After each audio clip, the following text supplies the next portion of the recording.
I figure we could get started. I'm sure some people will join in midway. I know one or two people are still finishing up raids or something like that. But okay, so title slide. Yeah, you gotta have these. My high school teachers would be proud. But basically, what is this run? So, tonight in an hour or so, whenever we get this started, we're going to be attempting a super fast and super optimized 10 to 70 fresh character speedrun in Mop Remix. Including myself, there are 14 people involved in the speedrun. I will be playing my main account, my Demon Hunter Zuyi, in addition to the boosted character. We have a team dedicated to running heroic dungeons, and another team dedicated to running raids. Within that raid team, each person has specific assignments on which raid they're carrying. More on this later. We also have designated summoners to bounce my character around Pandaria. You'll be sometimes in a raid, sometimes out of it. It'll depend. Now, what is the main goal of this run? We're going to try to get a sub 30 minute 10 to 70 time. Now, that may seem really crazy, but I believe that if it goes absolutely flawlessly, it could even be as fast as 25 minutes. That is hypothetical. That's not the goal. If we get that, awesome. We probably won't. So we're not shooting for it. We're just going for sub 30. Good milestone. We get that. Happy with it. Not going to do more attempts to try and push it lower.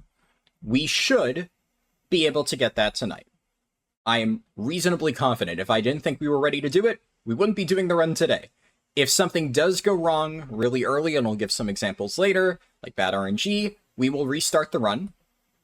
If it's something like very simple early on, it'll just be a quick reset, go again. The main limiting factor is obviously raid lockouts, so we're going to try to do all of the resets within the dungeon section, because that we can just do again. The only thing that would be bad is if this happens like towards the end of the dungeon section, because then Ard would run out of characters. We only managed to prep 2 heroic dungeon characters for this, which I'll discuss later for the people watching on YouTube who have no idea what that means. But if we do have an early reset, that might be a little bit tricky, but we'll deal. But if everything is a complete disaster, if the raids go poorly, if, God forbid, the Heart of Fear thing, the boss dies, then we'll just try to reschedule this for another day. Hope that doesn't happen, but that is the plan. But okay, so sub 30, that seems insane. Is that actually possible? In case you haven't already seen it, I posted it in the Speedrun Discord before. These are the test runs that we did the other day. So the first one on the left, this was a 41-minute run, and this was like super scuffed too. We did another run, we improved it, and that was 34 minutes. And even then, I think we lost like a minute or two at the start because Demo couldn't like enter the dungeon or something. Mm-hmm. So, and then Todd issues. Yeah, so we had fuck you, heroic dungeon. still some slow stuff in this dungeon. And this is just heroic dungeons. This is effectively, as we'll see, the thing that we're only normally going to be doing up to level 35. And then obviously using the tokens to skip the end like we do in all runs. But even with just that, even with doing heroic dungeons through the late 40s and 50s when it starts to slow down, it was still this fast. So we have tricks to speed this up immensely. Sub 30 is very doable. So speaking of these special tricks, in order to fully min-max the run, we had to break out of Pandaria. So a lot of you guys in here participated in that, and we needed to reach Orgrimmar to access the guild vendors and the NPC who you would be able to talk to disable your experience. So obviously there's starter accounts that can reach level 20, they don't progress, but you can XP lock yourself in addition to that. And we did actually need to do that. I'll discuss in a little bit, but mostly we wanted to use the guild vendors to purchase the banners because there are 3 different banners. One gives you 5% XP, another gives you 10%, and the final one, which you can see the tooltip down here, gives you 15%. Now, these last 15 minutes, but not really, they will give you this buff whenever you're within range of it. If the person who drops the banner runs too far away, it despawns. And if you reset a raid boss or kill a raid boss actually, while the banner is down, it also despawns. So we don't really have as many uses of these things, or uptime rather, that you may think, which is why we needed as many people as possible to get these banners, because a lot of times we're dropping it for 30 seconds and getting as much XP as we can. Should also be noted, because it's not clear in the tooltip, these banners have a shared CD of 2 minutes. So if you drop the purple banner, it goes on cooldown for 10 minutes, like the tooltip implies, but the blue banner is put on a 2-minute cooldown. 2 minutes later, you can press that. You should all have a macro that will let you automatically place the strongest banner. If you don't have it already, if I didn't share that with you, I know one of you guys has it. So if you could throw that in Discord for anybody who doesn't have it, and for the people watching at home, I will probably put that in the description or pinned comment or something. But yeah, I unfortunately have it, but I don't know how to okay, well, I share. think I know one of you guys had a link to the paste spin or whatever, so if you could just post that there so everybody else could get it. And basically what that does is you press the button and it automatically drops your strongest banner. So if the purple one's off cooldown, places that. If the purple one's on cooldown, it places the blue one, etc., etc. So, now for the other thing, disabling experience, for the purposes of this run, it's a bit more niche. Arduina, the person doing the level 10 anchors, will use it, or has already used it, to prepare her characters. So what we had her do is we went to the XP off NPC, we locked her experience at level 10 on a fresh character, then she went and did quests to reach Honored Rep of the Guild, she went back, she bought her 3 banners, she turned on XP again, and now she has an effectively fresh level 10 character, but with 3 banners that she can use throughout the dungeons. And I know some of you might be wondering, can't we just have her lock XP at level 10 and then she doesn't need to make any new characters? Well, I don't know exactly how it works, but there is something broken with the Dungeon Finder with XP off characters. If you queue as a group, not only does it make it so you get no XP, there are ways around that, there's macros you can use, but the queue time is randomly, like, extremely long. Even if you're queuing with a stack of 5, it will just take forever. So that is not a valid option. And then, yeah, like I said, after we unlocked the guild banners, Ard went back, re-enabled experience. We did this on 2 characters. She locked XP on 4, but we only have 2 available for the run today. Now, obviously, I'm pretty sure everybody in Discord here already knows how this is done. For people watching on YouTube, how the hell did we break out of Pandaria? It is a really complicated subject, and I don't want to get into the weeds on that in this video. So I'm making a specific video about how to do that trick. A few different ways to do it, and I will include the link to that in the description. It should be releasing, like, alongside this one. That's my goal. I'm going to have all 3 of the videos posted across all 3 channels at the same time. But the short answer is you die out of bounds. There's multiple locations. We'll be showing the Timeless Isle one. You respawn in your faction's Universal Graveyard, which is Crossroads for Horde.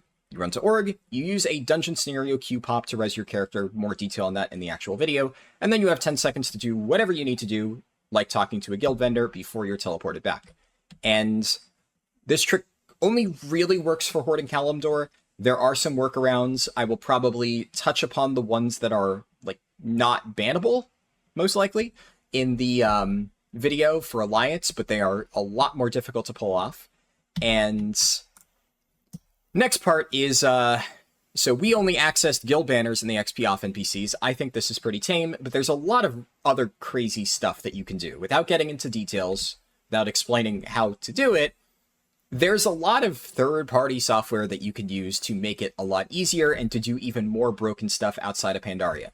If you figure it out, don't do it, because that will get you banned. Everything that is involved in the trick to get out of Pandaria is just using regular in-game methods, dying in a specific spot, teleporting, using a dungeon queue to res yourself. Those are all normal things that anybody can do in-game. Using third-party programs, big no-no. And also, I will at least throw this information out there, because if it has not already been fixed by Blizzard, I hope it does, but there are potentially things that we've heard rumors about where you can actually trade between retail and remix characters, including smuggling legendary gems onto retail characters. If this is possible, and it's not bullshit, which I suspect it might actually be real, that's really bad, and I really hope that Blizzard fixes it, and I highly discourage anybody from trying it themselves. So, just saying this here in case Blizzard somehow hasn't figured it out, and to warn you not to attempt that yourself, because that is bad. Okay, so, other prep. While getting guild banners was the main thing we wanted to do. There was a lot of small stuff, so I'm going to try to record everything I can remember.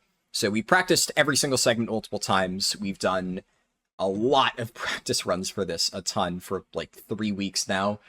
We did those earlier heroic dungeon runs, and a lot of the runs that I've been doing aren't necessarily timed runs. They are walking through each step of the run one by one to figure out whether the XP matches what I think it will. And a lot of the XP calculations that I base those runs off of are thanks to Dosakuva. He has a spreadsheet that lets you calculate your own experience. Chori, Dosakuva, do you have that shared anywhere? I don't remember, because I know you sent me the Excel link. Yeah, there is a Reddit post where I share it, but I can Okay, share cool. it Yeah, again in this Discord. yeah. No, I'm mostly wondering. We won't need that now. I'm just saying this because I'm sure people want to find that and see it for themselves and do the calculations if they feel like it. So I just want to make sure that we have a link to that somewhere. So I'll probably throw that in the description. And there's also a weak aura that we'll be using in the run, where whenever you open your mail, it'll run the calculations based on what you have in your mailbox for tokens, and it'll tell you, are you ready to open your mailbox and hit level 80 yet? Is it good to go? Yes, what Oxara posted. I believe that is the one. And then the weak aura will also be linked in the video description. Other prep stuff. So all of the Horde raid carriers who are on Zul'jin joined the guild. Daybreak reached Honored Rep, and then went ahead and bought the guild banners. So awesome. I even had a lot of the summoners do that, and unfortunately, we won't need your banners. So I really do appreciate you guys doing all that effort to get honored and go and get the banners. At least you got to see the cool like breakout of Pandaria trick before, but we won't be using it. It's just too difficult to get the timing down. The banners despawn. There's like weird stuff around it, so we just won't be worrying about that at all.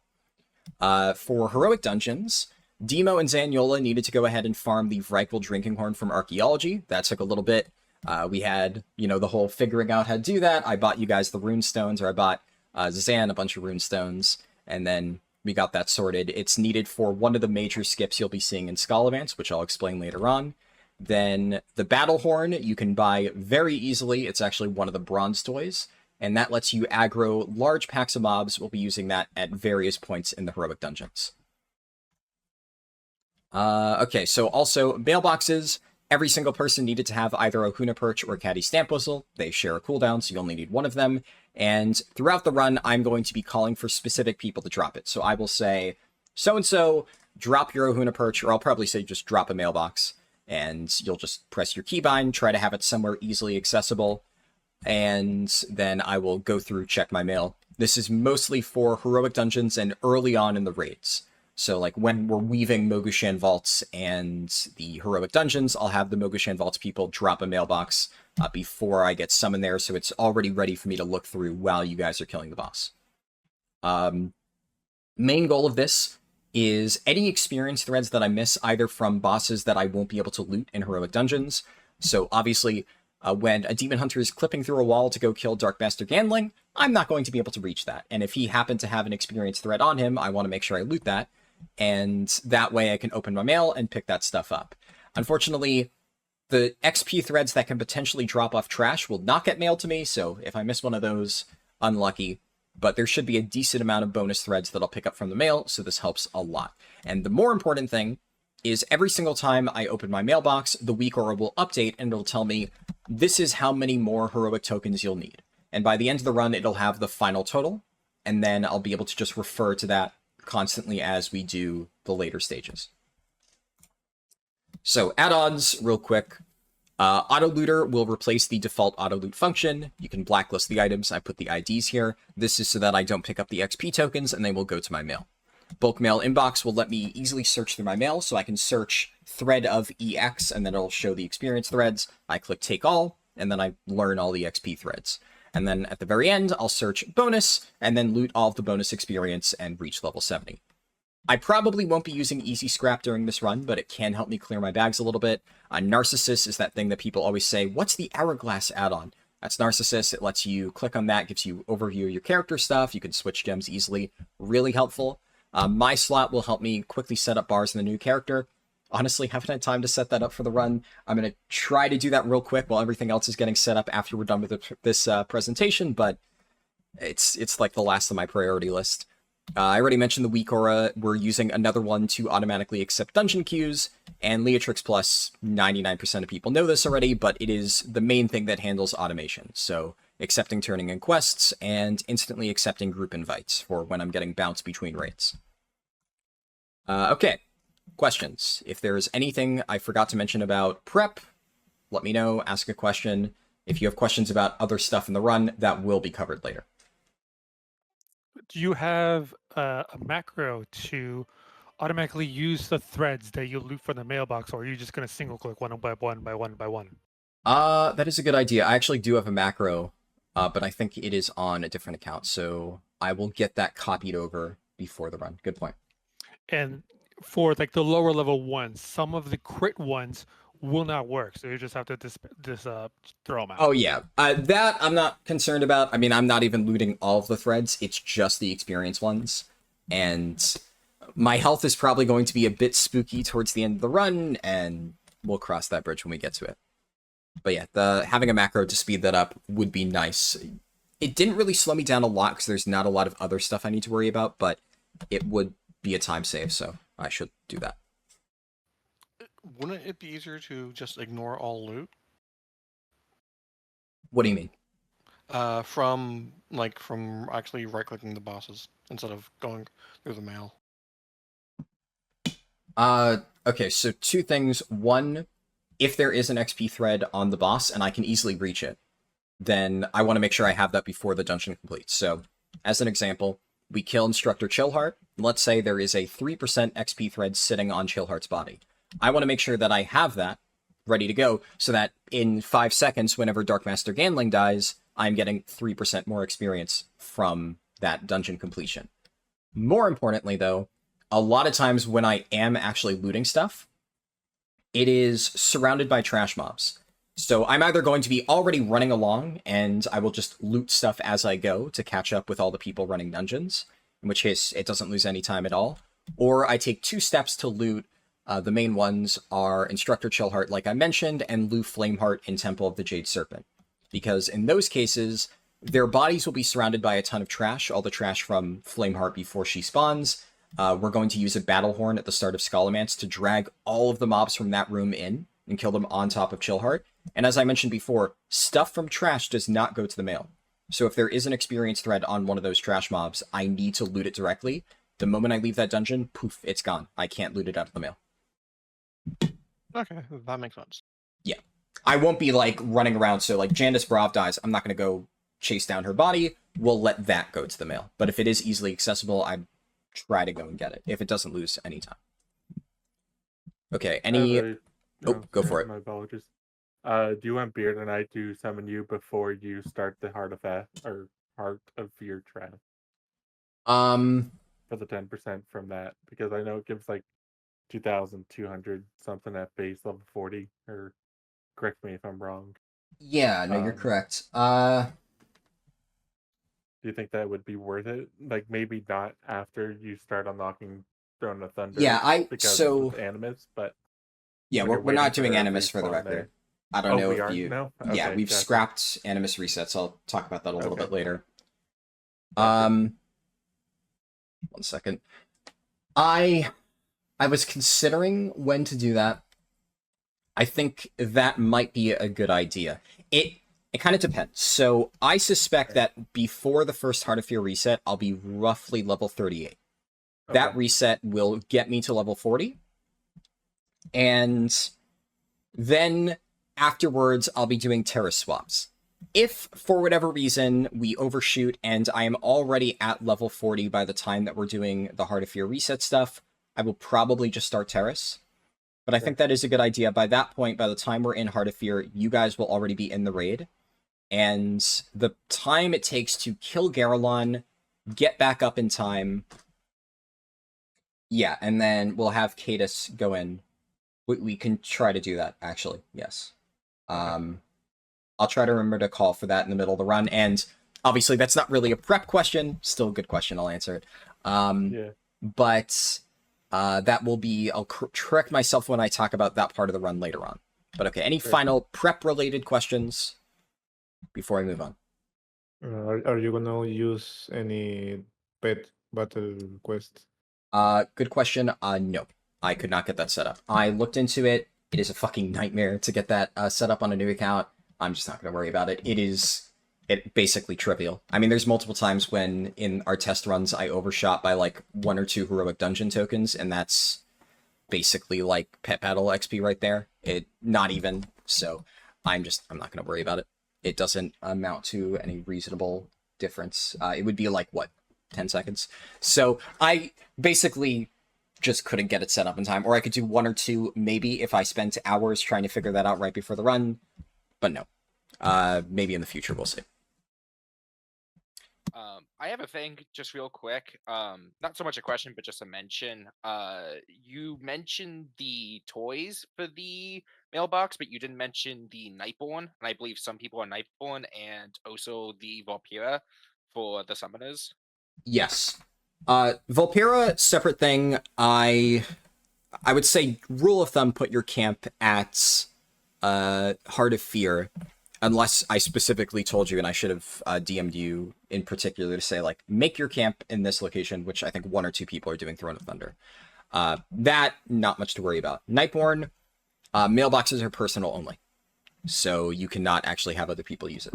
Good question, but yeah, we did realize that does not work.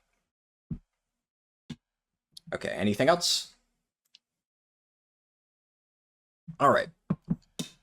Let's go to the next slide. So, this is really important, something that I'm sure everybody wants to double check. Your starting positions. So I'm going to go through the entire process, 1 or 10 to 70 through the run. But first, I want everybody to know where they are going to be starting. Some of you will have the same assignment, so there's going to be multiple slides, or 1 slide that covers multiple people. And also, before the run actually starts, so whenever we finish this, I'm going to go ahead and pre-form both the raid and dungeon groups, and all of your characters that are needed in the run will be in there. So Oxara and Goose, basically, you're going to be in there on both of your accounts. Or I think Oxara, you're both on the same account, but you'll just be in there on both characters. And the character you're not using, in that case, will be offline at the start, and that way, when you switch to it, it's already in the raid group. We don't need to do any invites. We'll be good to go. Okay, so first, the dungeon team are Demo, Zaniola, and Beard. You're going to be next to the Midsummer Fire Festival pole. This was the thing we were just talking about. So for added context to what Zan asked about earlier, because I don't talk about this a lot within the slideshow because I wasn't sure whether we were going to use it.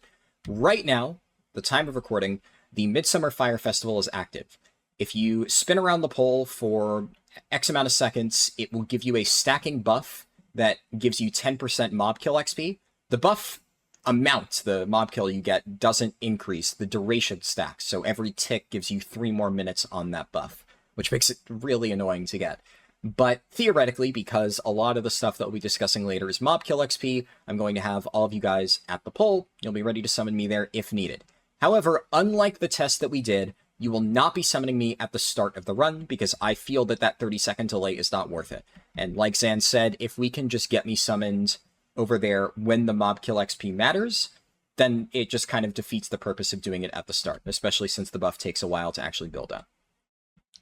Ard already knows this. She's not here yet, but she will be sitting inside of a rested area. In this particular case, we've used Shrine of the Two Moons. It doesn't matter, but the important thing is that when she reaches level 20, she's going to immediately log out and switch to her character. Otherwise, she'll have to wait 20 seconds. Even if she did, it wouldn't be the end of the world, because we will be switching to Mogashan Vault at that point, so there'll be like a bit of wiggle room. But this should make it even easier, so you're not scrambling to get the dungeon group reformed. And I'll talk about the logistics of that when we get to it. But that is where everybody is starting. For Mogashan Vaults, so this is going to be Dosakuva, who Dosakuva's character will be El Cremone. Is it like that character, right? Just to make sure I'm not... Yes, yes. Okay, cool. And Data will be on Xmog Slave on some server. I don't know. You'll see them in the group. Should be easy to notice. And you will be sitting inside of Mogashan Vaults at the start of the run. We will pre-clear those first 2 packs of dogs. I mean, it takes 5 seconds, right? And this is what the room will look like. So in this screenshot, you'll be sitting here, summoning portal on the stairs. Make sure not to get too close. Those Stone Quillen patrol kind of close to the stairs, but you do have a little bit of wiggle room. And then after the run begins, you're going to continue to refresh the summoning portal. So just constantly keep 1 rolling. Ideally, keep 2 rolling so that it doesn't despawn right as you go to summon. And then after the first boss dies in Mogashan Vaults, my Demon Hunter will join you for Fang onwards. I'm not going to be there for the first boss just because I want to increase the mob scaling as much as possible. And it's going to be difficult to pull off a boss like this where they're moving around and also piloting my character. So just to play it safe, I'm going to run in Chiji. After the fact, I will be sitting outside of Mogashan Vaults. And if you are watching this on YouTube and you have no idea what I just said about mob scaling, XP, etc., wait until later in the video.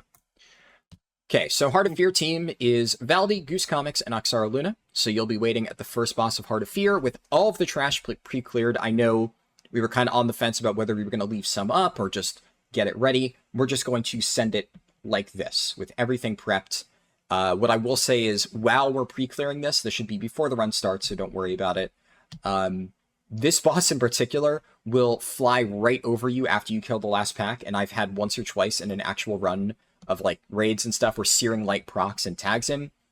This applies to everybody, I should note. Be very, very, very careful after you get to a boss and pre-clear the trash. Do not pull it. Stay back. Do not be anywhere where it's going to spawn. So like Garalon, don't be standing directly where he's about to land. Stay like towards the edges of the room. The absolute last thing we want is for the boss to get pulled early, and then you have to scramble to like die or try and reset and stuff, and it's a disaster. That would be bad. So just do not put yourself in a position where you can accidentally pull. We'll summon probably at the top of the stairs. You guys will run in. You'll blast it. Good to go. So Goose and Oxara, you're going to also join the raid on your alts. Already said that. And then at a specific point, which we'll discuss later, you'll be swapping to those characters. Oxara, you'll have your alt parked outside of Throne of Thunder. Goose, your alt is outside of Throne or Heart of Fear. Exact location doesn't matter, but just to be safe, I believe I told you both that already. That is it for Heart of Fear. So, Terrace, this is going to be Skeleton and Simon. So, Skeleton already knows his job. It's relatively simple. He is not here, but Simon, you're going to be sitting with Skeleton around here, foot of the stairs, and you're just going to be helping him summon, like, towards the start. We practice this, you know the drill. Nothing too crazy for that. Tidrolor, so you are going to be holding down the fort at Throne of Thunder. You'll be the only person here for a good chunk of the run. Before it starts, the trash to Darumu will be pre-cleared. I believe Dosakuva has already done that. And then you will hang out with Darumu until Oxara's alt joins you later in the run. The room will look like this. So Darumu will just be hanging out. Just, again, make sure you don't pull him. Be careful. And one final note about all this like trash pre-clearing stuff. The trash does not respawn. I sat inside of a pre-cleared Heart of Fear for like 2 hours earlier this morning while working on this thing, and the trash never respawns. So if you're sitting inside the instance and you don't run out and let it soft reset, it'll still stay in this state forever. So as long as one person is in there, we're good. And Cadus, so you will be waiting outside of Heart of Fear, and you will be the raid leader of the raid group, and you'll be in charge of inviting people. So when I need to join the raid to run MSV at level 25, you'll be the one inviting me. Same is true for all future invites when I'm leaving and joining the raid. And then when the dungeon team joins around level 35, you will be the one to invite all of them. We've, of course, gone over this already. Now, for the actual run itself. So the name of my character is going to be Haraldin WR for World Record. Ard is going to create a macro invite Haraldin World Record. You'll also add my character to your friends list. I will just ping her real quick. She's not here.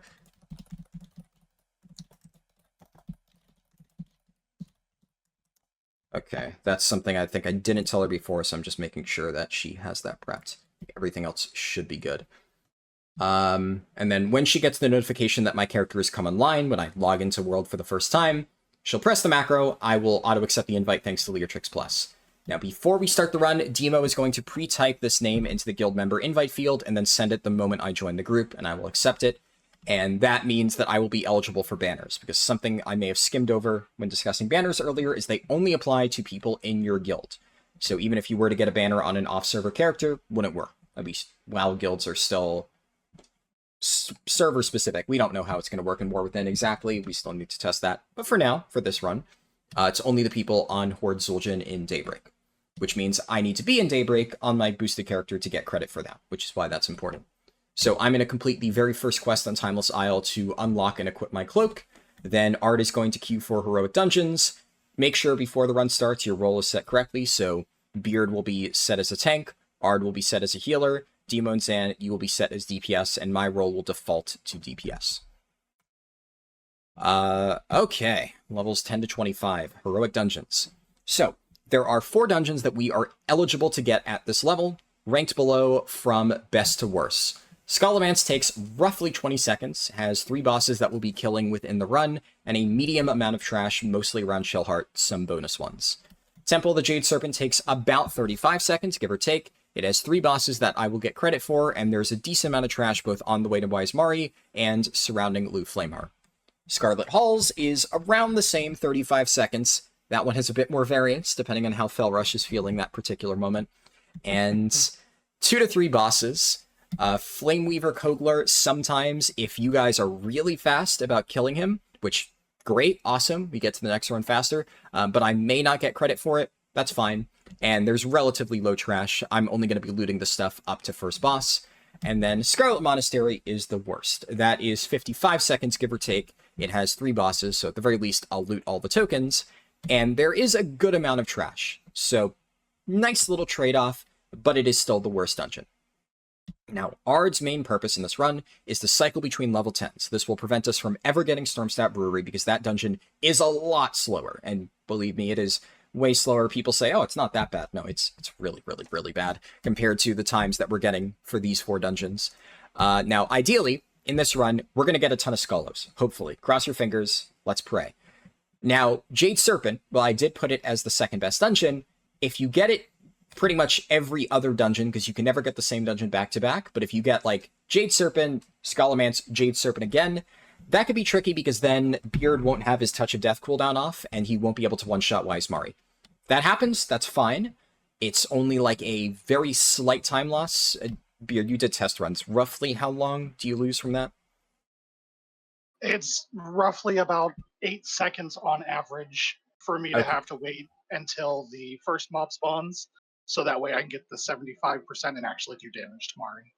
Gotcha. Yeah, so minor time loss. Obviously, 8 seconds isn't ideal, but I mean, at that point, it's basically like getting a Scarlet Monastery, and it's not run-ending RNG. We'll hope that doesn't happen. If it does, we make do. Now, Scarlet Halls is a rather technical dungeon. If it's done perfectly, it can be extremely fast. If, as I mentioned before, Felrush is misbehaving, then it could take much longer. So obviously, I'd say this is my main concern throughout the run, but Demo and Zan, I trust you guys. You've been really good at like communicating with that stuff. Just make sure that you're playing by ear, and if one of you fails the skip, the other one does backup. Yeah, it seemed that you were like, recommend push to talk, but for Jade Temple, I'm going to stay on voice No, activation. that is just in totally case fine. If we mess up treeing and whatsoever. Yeah, I mean, as long as you're not, like, in the middle of New York City with your window open and you have voice activation on, like, we're probably good. It's just some Right. people turn on voice activation and there's just, like, Yeah, insanity there's going on in the actually a lot of background. background noise. Yeah. So I don't mind it, I just don't want background noise. That's all I meant. Yeah, gotcha.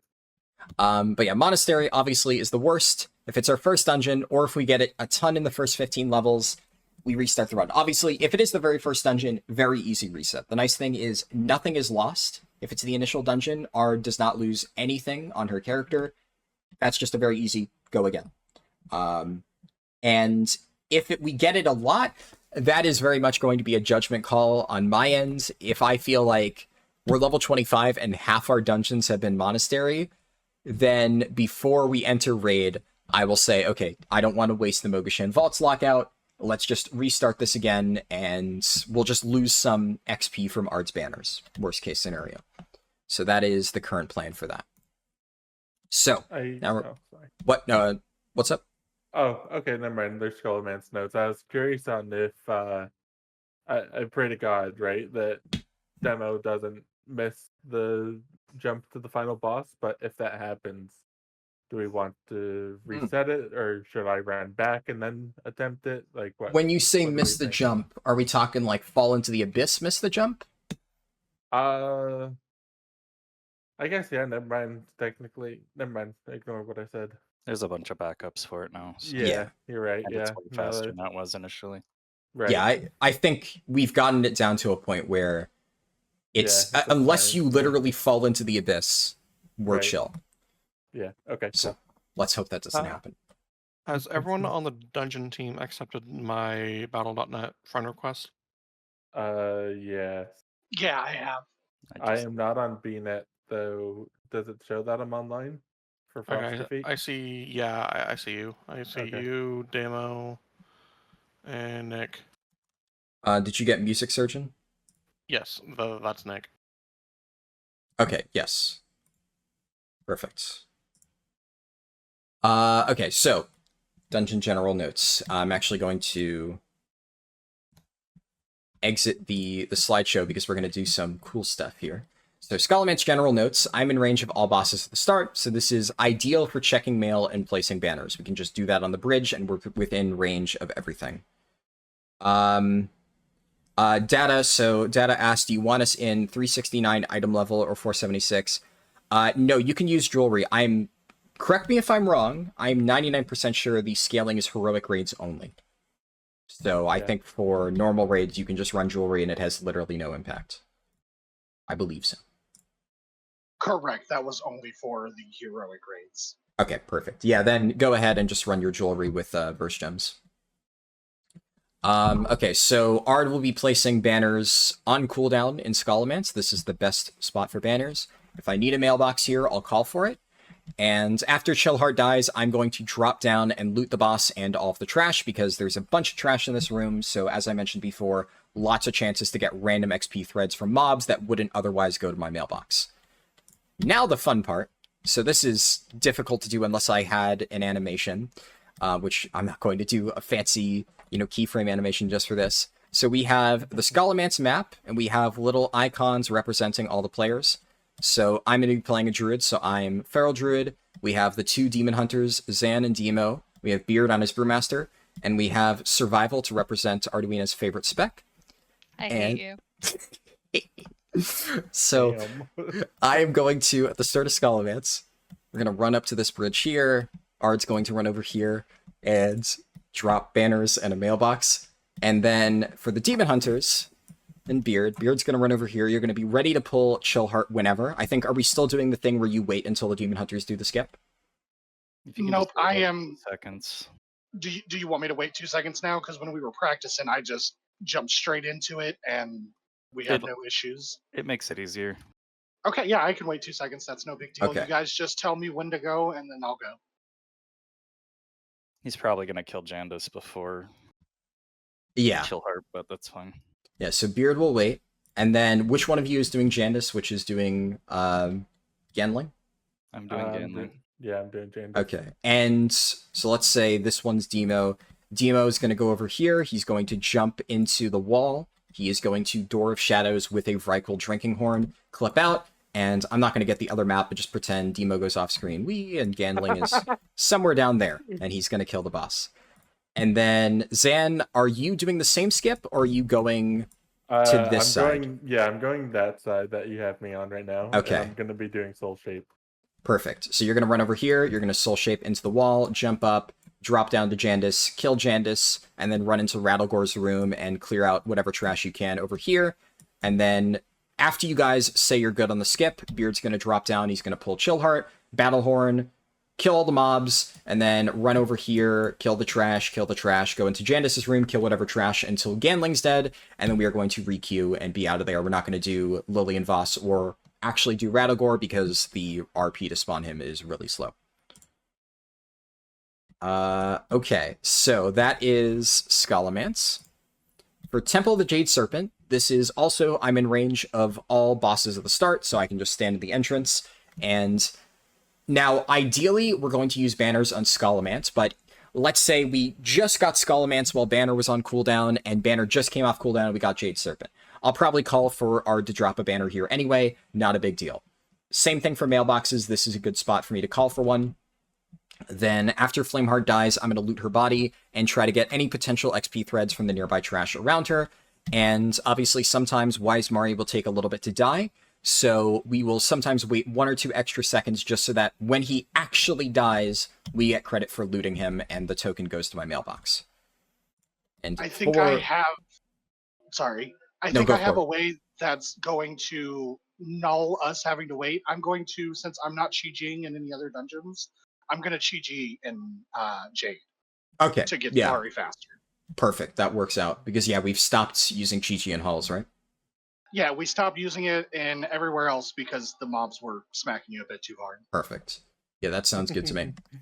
So, we'll have the Resident Survival Hunter over here. I'll be sitting in the entrance. Then Beard's going to be running into this corridor. Chi-Jing, boom, boom. He's going to run up here. He's going to one-shot Wise Mari with a Touch of Death. Then the Demon Hunters, there's a tree in this entry courtyard. They're going to jump to the left. Fell Rush over here, lands in the courtyard. So both of them, boom, boom, boom. And then Demo is going to clear all of the trash in this courtyard and spawn Lou Flameheart.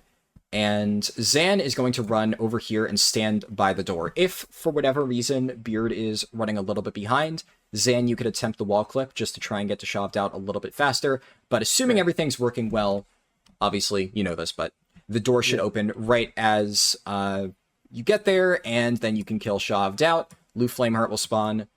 Demo will kill Lou Flameheart. I will run in, loot the mobs as we are requeuing, and then we're out of here. And we never touch Lorewalker Stone Step. Now, for Scarlet Halls. So this one, I will be following Beard towards the first boss, because I want to be as close to the other two so that I'm in range of the tokens. We are not going to use banners and mailboxes here, because that means I won't be able to catch up. Ard will just hang out by the entrance portal. Nothing crazy. So this one, I've stitched together both parts of it. So for Beard, you're going to run ahead, you're going to bodyguard me, heroic leap to the end here, kill the archers, run over here, quickly kill the Houndmaster boss. I'm going to follow behind, loot mobs as I go, and then I'll be in range, and we'll wait in this room here. Alright, we'll be back there. Now, Demon Hunters are doing fancy shit. They are going to clip out of the entrance here. They are going to run in the out-of-bounds area all the way over to this section of the dungeon. And then we are doing a Fell Rush skip where they can Fell Rush in midair and land up top in this hallway. I believe we're having Zan attempt it first. If Zan fails it, then Demo will back him up because this is the most important part. Assuming Zan nails it first try and kills the final boss there, Demo will run somewhere over here. I never did see exactly where you were entering, but you enter somewhere in this below area. it. Yeah, like we can just double jump, not even pull out our wings. I'm entering so fast that I'm pulling the trash right after the first boss and going to the boss from there. Gotcha. So you're like, you're going in there. Jumping in there and continue to Chi-Ji through there all the way to the second boss, and then kill the boss, leap back up to the top of the stairs, and then run the rest of the way. Gotcha. It's only like 2 seconds slower. Yeah, no, I mean, generally speaking, it all works out really well. So, minor time differences I'm not too concerned about. And then at the very end, I'm basically going to like smash my face into the wall here. If the Demon Hunters fail to skip to the final boss and the Hounds kill the guards over here, I will run into this corner because I know for a fact that this corner is within range of the final boss. I'm still unsure if this area is good enough, but I'm like just face planting the wall just in case I barely manage to get in range. We'll see. If I miss the final boss token, that's fine. I'd rather we just kill it fast and move on to the next dungeon. Now, final dungeon, Scarlet Monastery. This is the worst dungeon, but there are still ways to optimize it. We, again, will not be using mailboxes here. Ard will chill by the entrance portal. I'm going to be following Beard throughout the dungeon. He'll be my bodyguard, effectively. If you, again, can try and clear all the trash early on, don't leave anything. That way, if I drop combat, I can enter travel form, which lets me catch up much faster. Especially later on when I get, like, the faster travel form and it goes at full mount speed. So yeah, that's why we're not Chi-Chi in there, so I can make sure to do all that for you. Perfect. So Demo, when he gets to Cathedral, he's going to drop his banner just at the entrance to the Cathedral. If you are clearing trash outside of it, don't get too close to the entrance of the Cathedral during the final boss fight, because we don't want him to rush out and reset the fight. That would kind of brick the run. That would be bad. So, Scarlet Monastery, Ard's going to chill by the entrance. Beard is just going to bounce around over here, kill whatever he can. I'm going to follow along, loot stuff. Then Zan is going to dash all the way to Thalnos, kill him really quickly. Demo's going to run to this door and get into position. Then, ideally, if everything's dead, I will go into travel form, I'll loot Thalnos, and I'll begin following along. Now, Demo's going to race ahead. He's going to head all the way over to this second boss, kill it, then run into the Cathedral and start the final boss RP. As we go, Beard's just going to be bodyguarding me. We progress through, he pulls stuff, and I'm going to go over here and loot the second boss while he clears stuff around here. Zan is going to try and catch up. He's also going to be like a mini bodyguard, and then he's going to wait outside the Cathedral until after the sleep goes off on Demo. When the sleep goes off, he's going to run in. He's going to be ready to kill Whitemane really quickly. That way we save, like, what, 2 seconds from the final boss? Yeah. Which adds up, especially in a dungeon like this. We did switch it. Demo's going to be a bodyguard, and I'm going to Chi-Chi here. Oh, so I can get to the bosses faster. He's faster. Gotcha. GG. That works. Yeah. I mean, same deal.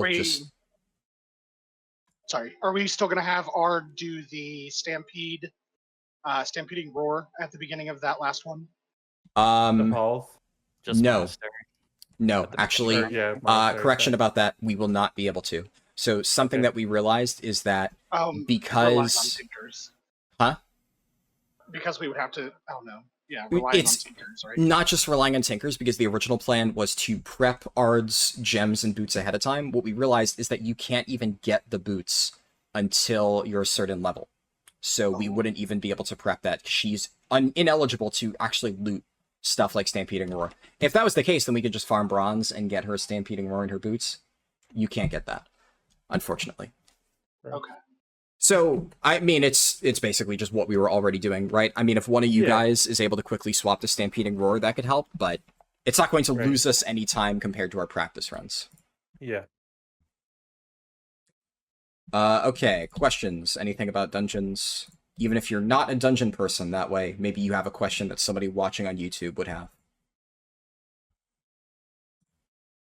Alright, seems we're good. So, okay. This is one of the most important parts of the run. What happens when I reach level 25? Around this point, Ard is roughly going to be level 20 on her anchor character.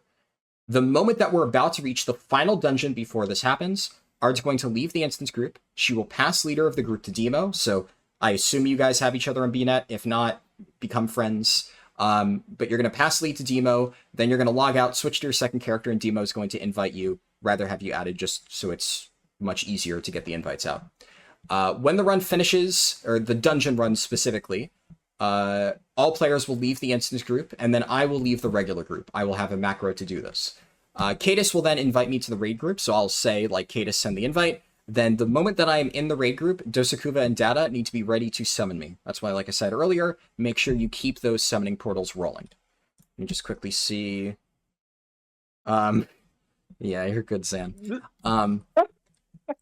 Cadis will then... Oh, I read that already. Demo will invite Ard's second character to the dungeon group, and then we'll pass back leadership to Ard, because she will be handling invites.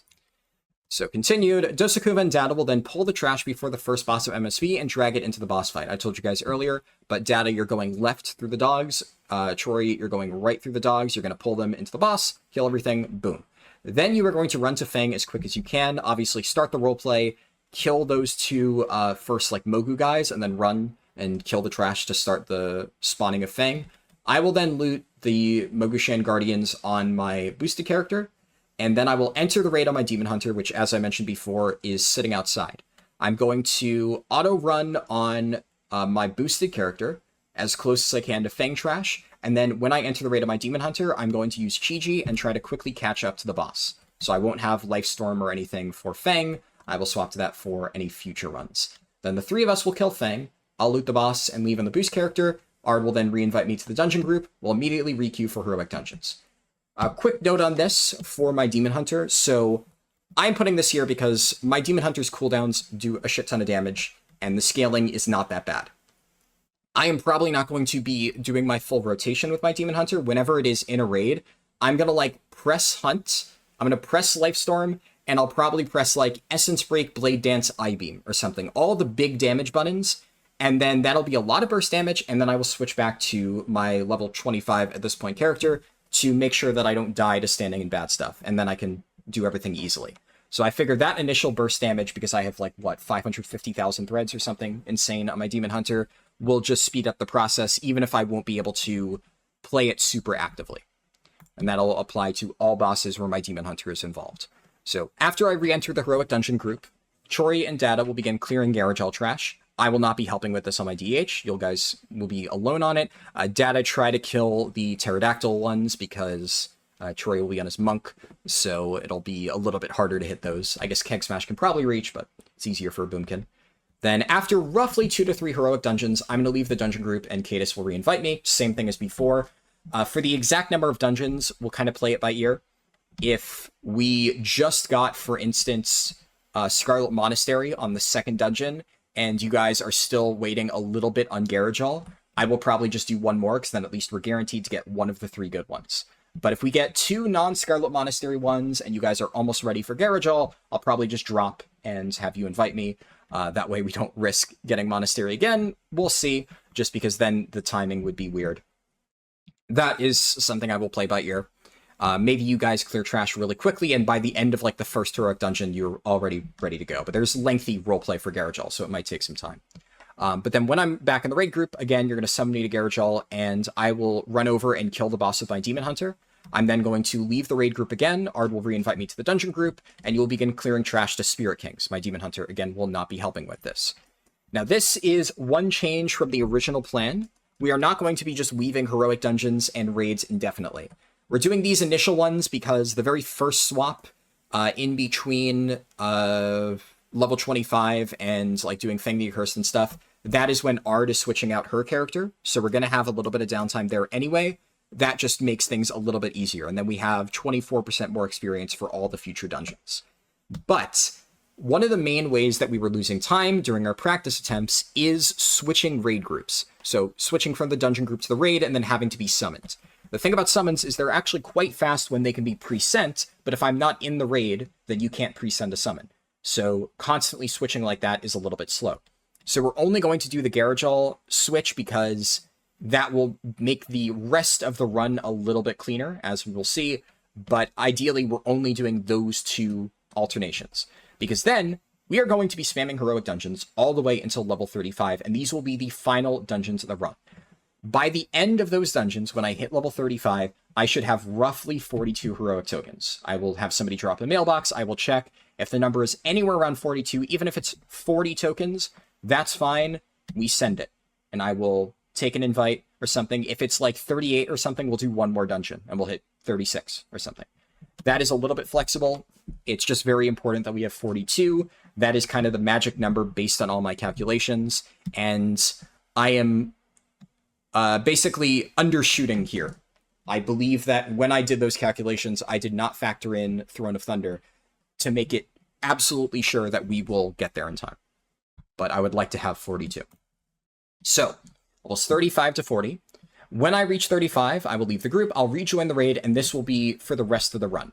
At this point, all of the dungeon people will leave their group, and Cadus will invite them to the full raid group. So you'll all be in there, and you'll just be waiting. So I might mention this later, but at this point, Beard and Zan, you're just hanging out by the Midsummer Pool, and this is the thing that you mentioned earlier. I will probably have you summon at some point after Garalon, which we'll get to. But immediately after this happens, again, Dosakuba Data will summon me to Spirit Kings. We'll then kill it. My Demon Hunter will already be there. As Spirit Kings is dying, the Heart of Fear team will send a summon to my character and to my Demon Hunter. So I'm going to be leaving Mogushan Vault to my Demon Hunter, and I'm going to help the Heart of Fear team with the first two bosses. At this point, Dosakuba and Data are going to clear the trash to Elegon, and it's a pretty long run, so I would like you guys to use Chi-Chi for this point. I already told you. You're going to pop Chi-Chi. You're just going to race to Elegon as quickly as possible. All you need to do is kill all of the Mogu in that room. If we get to a point where we've killed Blade Lord Tyak and I say, where are you guys? And you're just entering Elegon's room, I might have you summon me early because the Elegon trash actually gives decent XP. Ideally, though, you've already started the Elegon roleplay. Hard to say exactly how the timing on that will work out.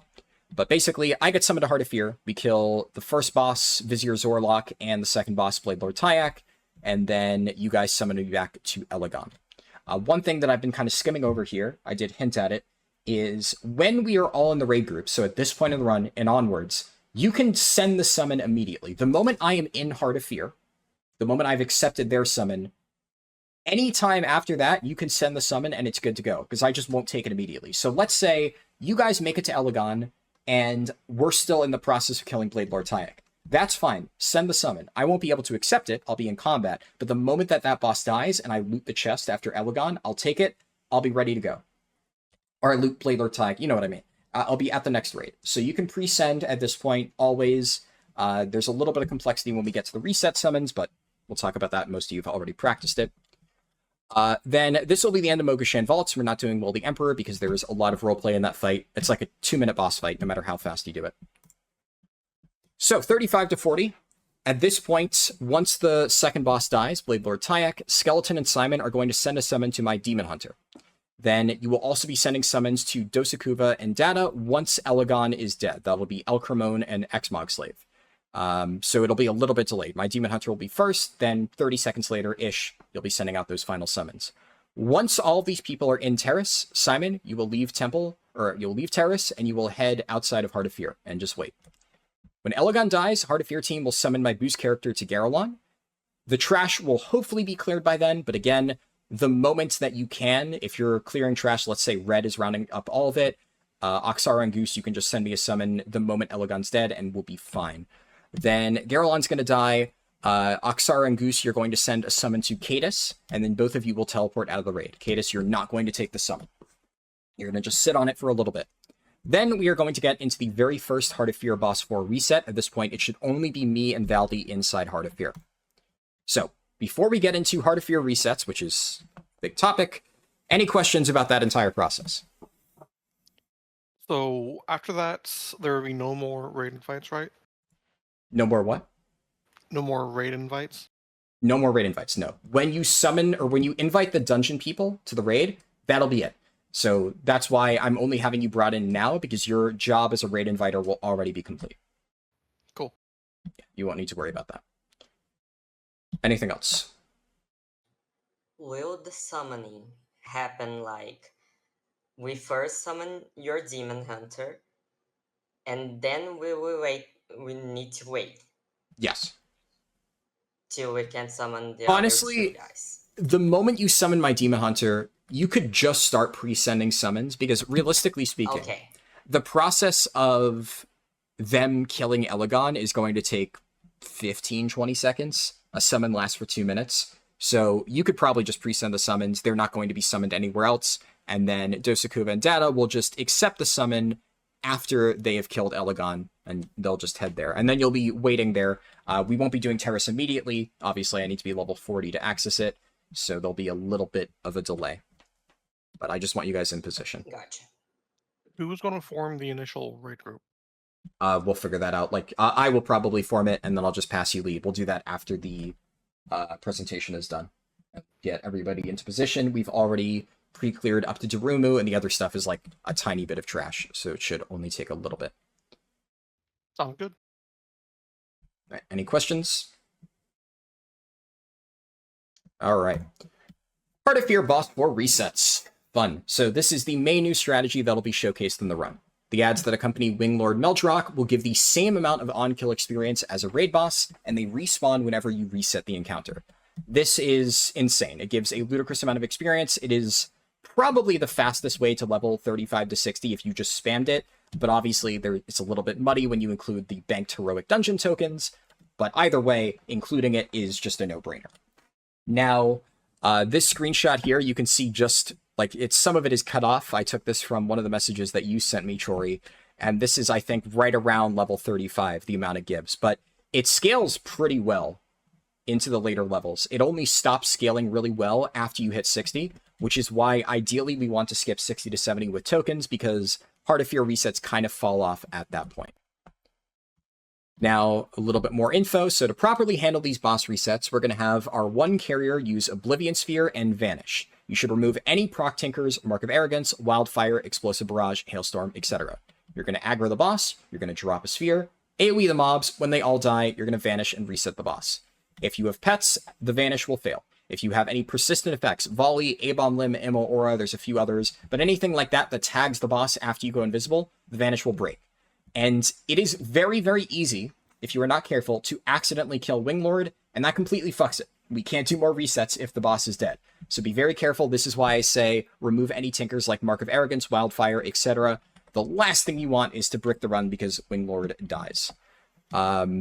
Mostly, I should note that this is going to be primarily done by Valdi.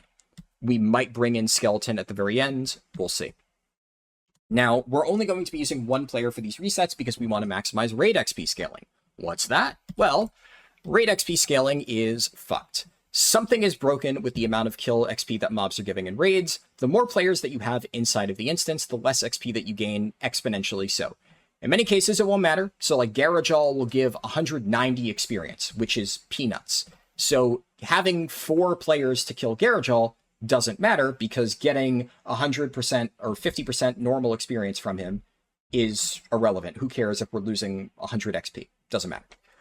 But for stuff like Heart of Fear resets, where the bulk of the experience comes from mob kill XP, it is very important that we only have a single person doing it because that maximizes the amount that we're gaining. I really hope the Blizzard fixes this. It's really dumb that all players are actually getting penalized because they're running, by and large, with groups of 10. Because most people are like, hey, if I'm going to solo the raid, I may as well bring 8 other people while I level my alt. What they don't realize is they're actually screwing over their alt because their alt is getting less XP by having 8 other people in there. This is dumb. This should be fixed. But we can use it in our favor, at least for the speedrun. But final thing for the Heart of Fear reset summons. After you reset a raid boss, there's a 30-second countdown until it respawns. So in that 30-second countdown, we're going to be weaving other activities so that we can maximize our uptime.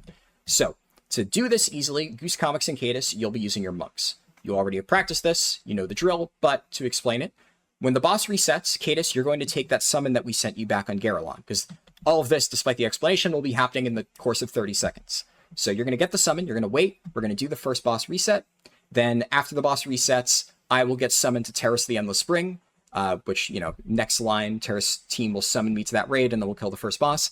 After I get summoned to Terrace, you take that summon that we sent you before, you run up there, you reach Valdi. You could use Chi-Ji for this if you want. It's probably the only place you would really need to use it, but it'll help you get there faster.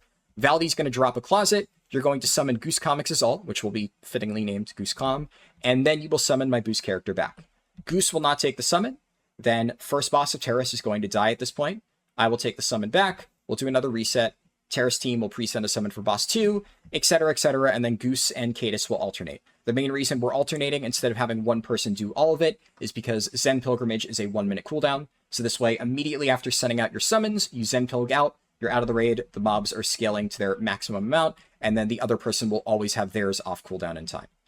Now, quick addendum to this. So we mentioned before, when this happens, so when the Terrace team would be summoning me to the raid and doing the first reset and stuff, Zan and Beard, you're going to summon me out to the Midsummer Pole.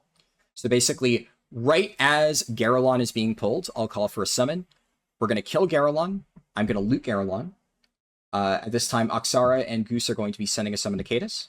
I will take your summon to the Midsummer Pole. I will stack up the buff for 9-10 minutes-ish. Then around that time, actually, yeah, so correction, Cadis, you will be taking the summon immediately. Sorry to explain that and confuse it.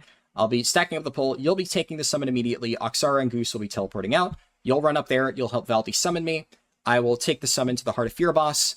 You will send the summon to Goose Comics' alt. We will do the reset. Goose Comics, at this point, you will only be playing your alts. You can just close your mains client for all I care. It won't be used at all. Now, yeah, I was pretty sure I had a question slide. This is the most complicated part of the run by far. Do we have questions? Please do not be afraid to ask. So I'm not going to be waiting after I get a summon? Yeah, sorry. Because of the change that we made, you'll take the summon immediately.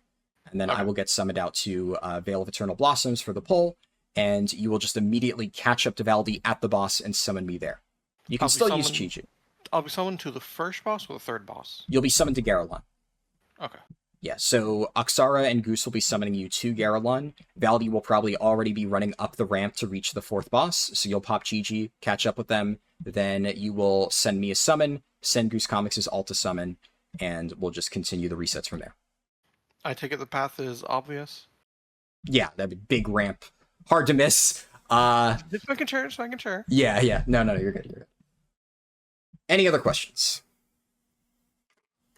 You can always type it to me if you want. Data and some of the Heroic Dungeon people type me questions.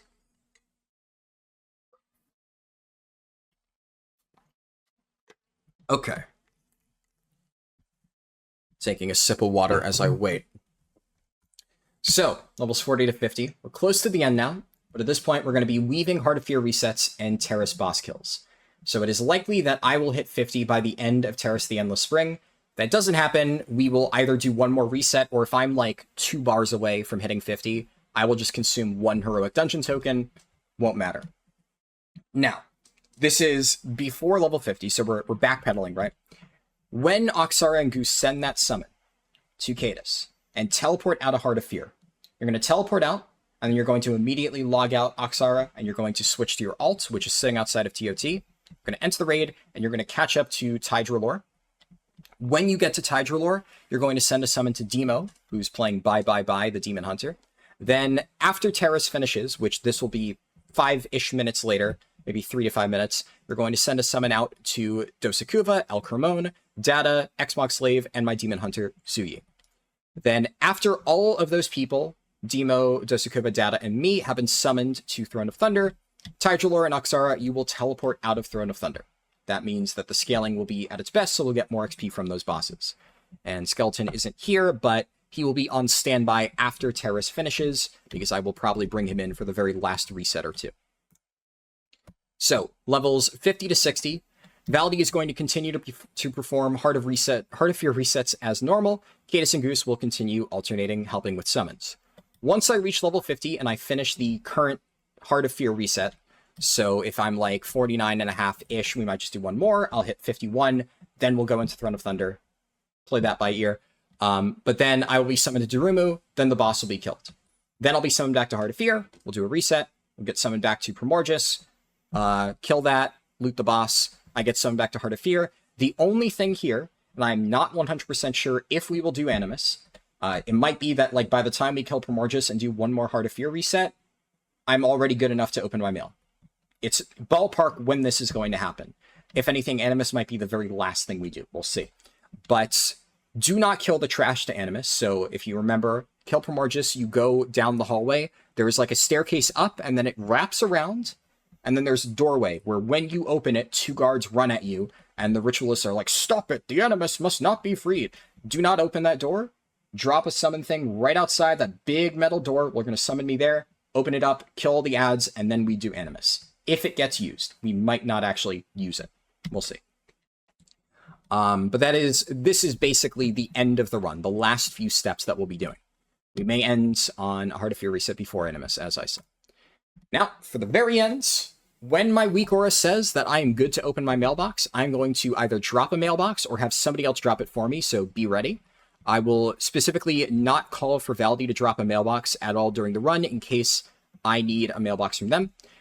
We'll have more than enough to go around in the Throne of Thunder team, so there should be one ready. And then I will open the mail, and we will hit level 70. If we do Animus Trash, watch out, because the summoners will one-shot you. Ah, good to know. I would hope that with 4 very geared people, we should, like, one-tap the summoners. They should not live long at all. But that is a good thing to watch out for. Realistically, if I die, I would just respawn and, like, do a dash to quickly get back in time. But that is definitely a good thing to note.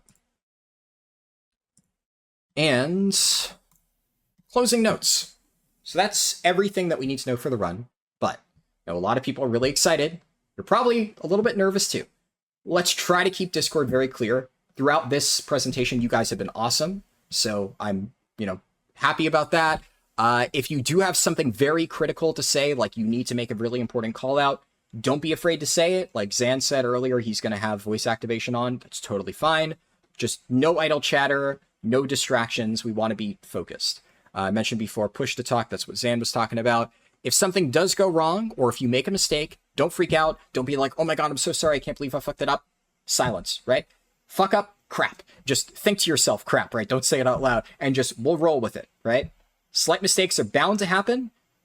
It's fine, as long as it's not a catastrophic error. And if there is a catastrophic error, we can just restart the run if it's early enough. If it happens later, we'll just do it another day, right? Do not beat yourself up if something happens in the middle of the run. The last thing I want somebody to do is like shut down because, oh my god, I can't believe I fucked this up. We got to roll with it. One quick thing I mentioned before, but just to reiterate, if Scarlet Monastery is the very first dungeon, we're going to do a quick reset for better RNG. This will be really fast. We won't lose anything. We just recreate the character and go again. Ard doesn't even need to remake her characters. We're fine. And last slide, we've already won. So you really shouldn't be that nervous because we did a practice run yesterday. It took 34 minutes and it's already the fastest recorded time. We have already gotten the record. This is just a victory lap. But while, I do want everybody to be excited, ready to beat this time. Again, I hate premature celebration. Little fun story here. I made this into a YouTube short. I don't know if any of you saw it, but I had a 0.1% wipe on Mythic Razagath. One guy was screaming, "Let's go, boys!" And as that's happening, the raid leader is desperately trying to call out Tornado Underboss, Tornado Underboss, Tornado Underboss, and he was drowned out by that guy prematurely celebrating, and nobody heard the call. The Tornado healed Razagath. We wiped. That was like 300-400 pulls in. It was absolutely fucking soul-crushing. Do not be that person. Do not celebrate prematurely. The moment you see me hit level 70, so like this screenshot down here, earn the achievement level 70 time runner, go wild, etc. But until then, lock the fuck in, right? So, that's it for the presentation. Let's get sub 30. I have one thing. Go for it. Yeah, questions. Absolutely. Leak the name of the guy. What? No. They leaked the name of the guy. as If a you joke. say anything, yeah, I will edit that out. Let's not name call. We all know we dance around the subject, but there are certain people and groups that we don't like to name, we don't like to shame. Yeah. And I have a question real quick, if that's okay. Go for it. His name was Kevin, just so you know. So for my alt, I am outside. I am not parking my alt actually in the eyeball room, correct? I have the time to swap over, log in, and I am walking to the eyeball room, not just parking it there. Yes, that's correct. Because you have both characters in the same account, right? Yeah. Yeah, so you can't like log out. Basically, if you log out in the eyeball room, when you log back in, you'll be at like the entrance to the raid. So you're gonna have to walk back no matter what. This is just easier. It means there's no... you'll either be at the entrance to the raid or it'll hearth you. I don't know which one, so to play it safe, you're going to sit outside the portal because you'd have to do that anyway. Is that different? That's definitely different from retail, right? I believe that if you're logged out fast enough, let's say, so within 30 minutes or so, if you logged out in the raid and logged back in, it might be fine, but at a certain point, it will just like... It won't store your character's previous location. And you'll just get kicked back to a certain checkpoint. And I don't want you trying to like time it and be like, I'm going to sit here and then log out 5 minutes before. There is plenty of time. I've set it up so that you are going to be switching from your boosting character to your alt when I hit level 40. We won't need Throne of Thunder until level 50. So there's an entire 10 levels in between when you need to be like ready on that character. Ideally a little bit before because you'll send summons out like a minute before then. But there's still multiple minutes that you'll have to catch up, get the summons out. It's not going to be super close at all, so do not stress about that. Okay, cool. For dungeons, are we letting Ard invite for right now? Yes, Ard will be the invite. Okay, cool. Yeah, so the Demo, myself, and Beard are just jumping around the pool already, so... Cool. Yeah, no, when Ard is on her character, she will get group leader, and then when she finishes that character at level 20...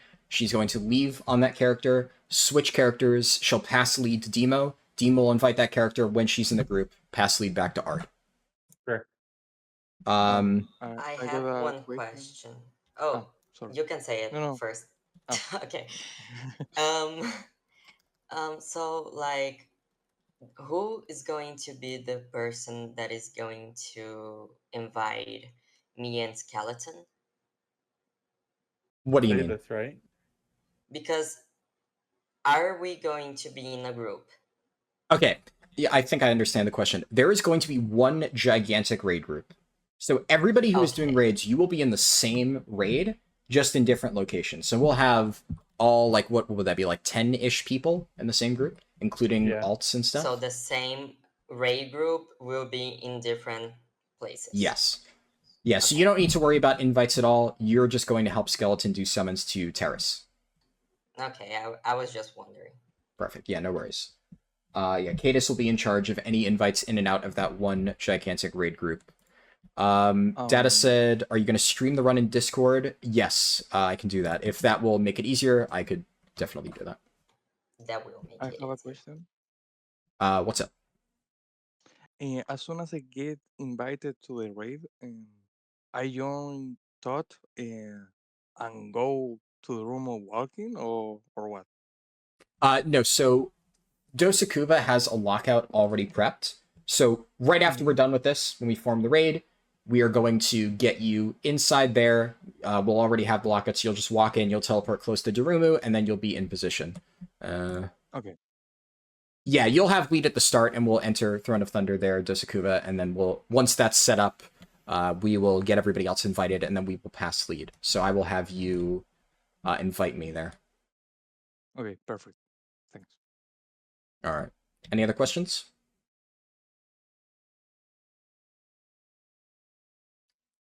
All right. I think we're good. Okay, Future Harlden chiming in here. So, obviously, what you just watched was effectively the end of the regular presentation. That was the normal standard presentation that I gave to all the people helping me with the run. And then, we did the run, kind of. We attempted it. We actually failed the first attempt. So this is the second attempt, the actual speedrun here. You can, if you want to see for yourself, just subtract the time played this level, total time played. This is the character. But that was actually run 2. I will probably mention that at some point in the video.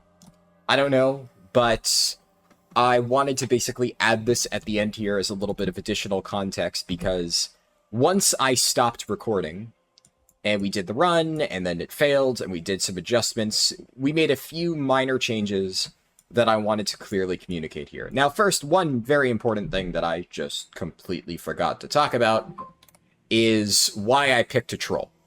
So I really, I could have picked any race. I picked a troll for this. Experience gains from killing beasts increased by 20%. This is actually not nothing, because Guardians of Mogushan give relatively good experience. They count as beasts. All the trash before them counts as beasts. There are a handful of different beasts, like Garrulon. Garrulon doesn't give, amazing XP, but he gives some. It's okay. It's, iffy how much this actually gives. But it's one of those things where we are getting some amount of additional experience that improves the speed of the run by picking Troll compared to, what else, right? Obviously, we need to be Horde, so there's a handful of other racials that will boost your experience gained from certain mobs. The only one that I remember immediately is Lightforge get more experience from demons. I want to say there's another one. Couldn't tell you. Don't remember it off the top of my head, but Troll is, the very obvious pick for Horde. Looking at a lot of the other races, like Volpera, for a run like this, doesn't really have much to offer. Nightborn is the only one that was really worth considering because it does have a personal mailbox. So that would have made things a little bit easier. I could have dropped my own mailbox twice throughout the run. Yeah, at least exactly 2 times, because it's a 15-minute cooldown. So as long as I timed it right, could have gotten 2 uses of that in addition to the Ohuna Perch, and I would have saved the Ohuna Perch for the very end of the run, and that would have been my emergency failsafe mailbox, which I did end up using for the very end. But because we had so many people with mailboxes available, I didn't really think that was a concern. Originally, I was going to have all the summoners play Nightborn because I thought that they might be able to share their mailbox with me. Turns out it is actually personal only, so you cannot do that. I had not realized until I started setting up this run. But that's the reason for the race. Some other quick things. I don't know if I actually explained in the video. These are just macros I have to /use all of the threads. I'll just scroll up here. I'm not going to include this in the description. It's just the item ID for every single one of the threads, and then there's different macros for the white, green, blue, and purple threads. On a max level character, you only need the one that gives you purple threads. I don't know which one of those it is, because that's all you'll ever get. But while leveling, we need all 4 of these. That way, whenever I get a thread in my bags, I just go and then click all the buttons, and eventually the threads end up in my cloak. Some other stuff. I forgot to trade myself consumables. Not really forgot, more so. There's a lot of stuff that I had planned for this run that were very, very, very minuscule time saves. Where it's theoretically I could have done something, but I just, it was unrealistic. Or it was either unrealistic or it would have taken way too much time and there were more pressing matters that I needed to attend to because, I don't have an infinite amount of time. It just is what it is. And something that I thought about doing is trading over a lot of these drafts. So I would, trade it to the level 10, who's played by Ard, and then Ard would then trade it to me in the very first dungeon, and I would be able to get that. There's Stam Flasks from Siege of Orgrimmar, stuff like that. I just didn't really have the time to do it, and it's really not that important. I died once because of a fuck-up in Heart of Fear. I didn't really need the extra survivability. The idea to, equip gear throughout the run was actually something I didn't even think of until much later, so it's not even fully necessary. Just thought, hey, maybe this will help. There's other stuff that I maybe could have done slightly. I did think about using pet battle quests because they do technically help. The problem with pet battle quests is the prereqs to get them are insane. I believe that I talked about this during the video itself, but I'm going to repeat it here just in case.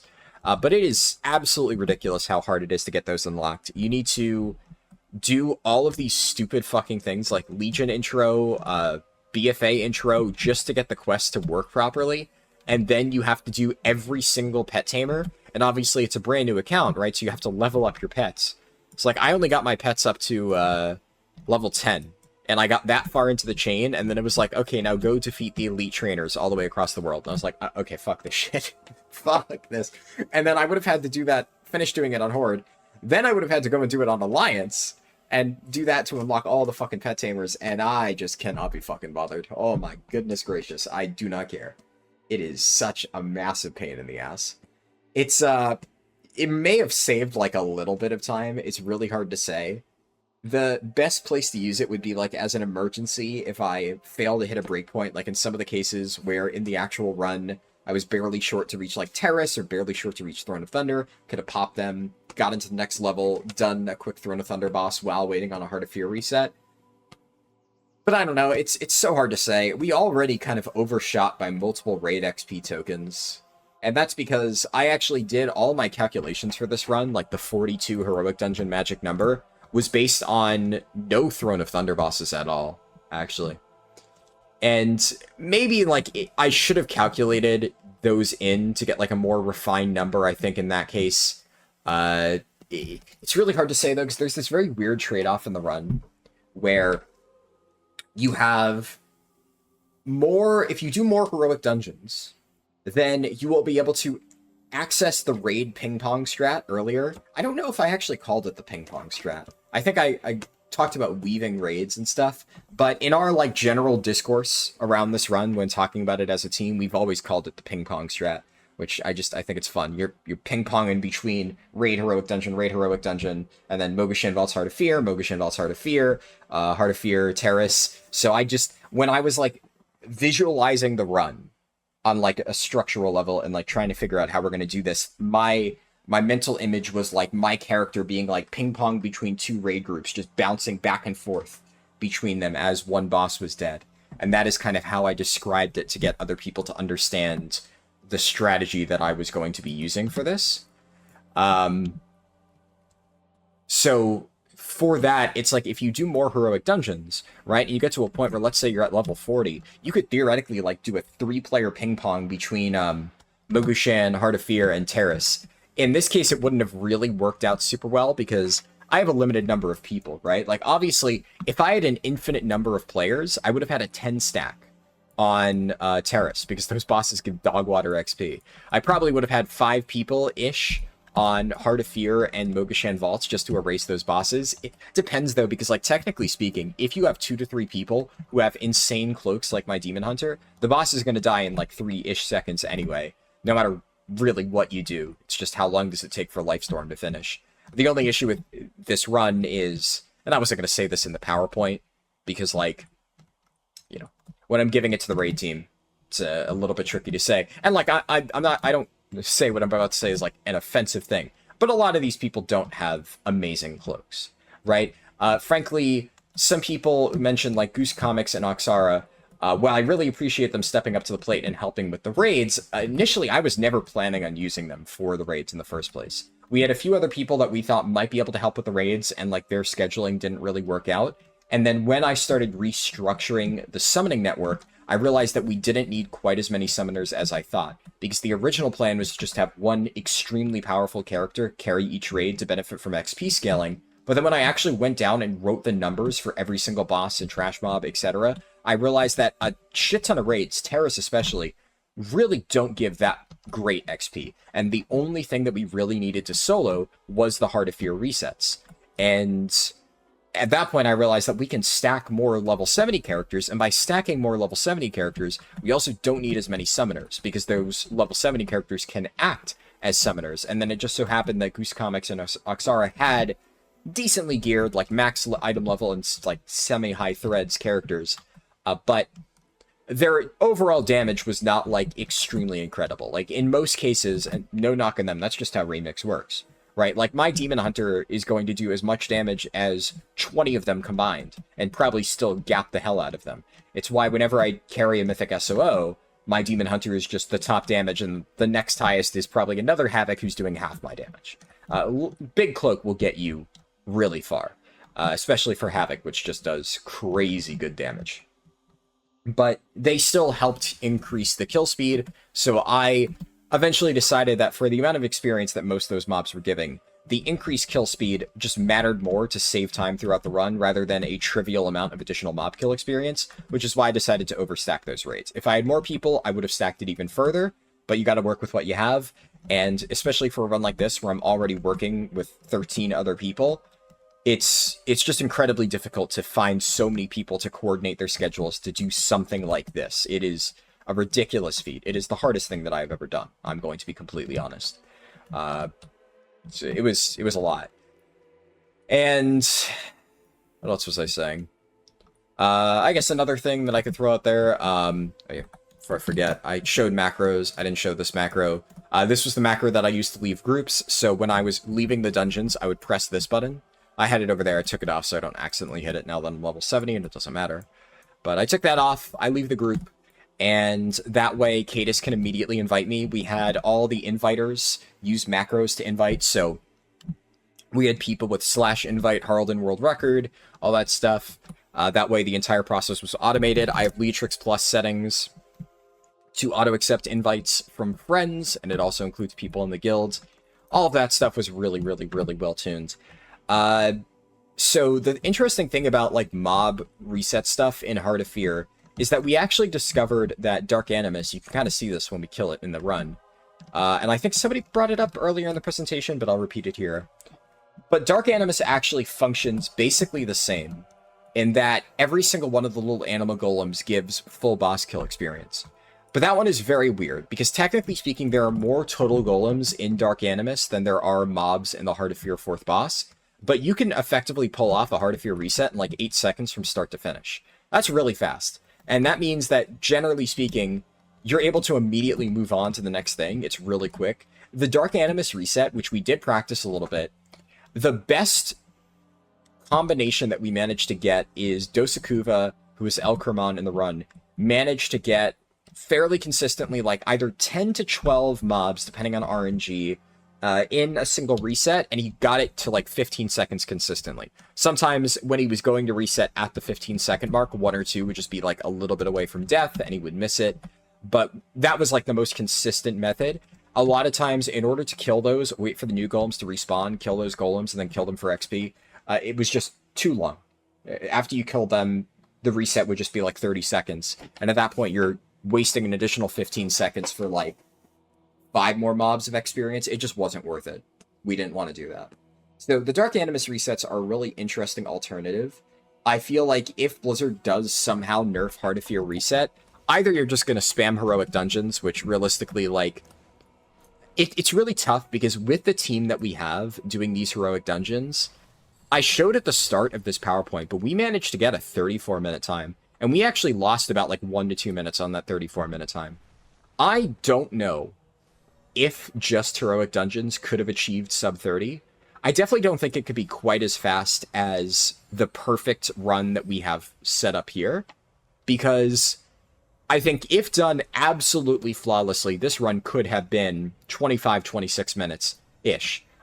In my actual attempt, we lost like 2.5 minutes just to random stuff, mostly slowdowns to the Heart of Fear reset, and we had slightly subpar dungeon RNG that maybe would have cost like 30 seconds to a minute overall. And there's, of course, minor things that we could optimize around there.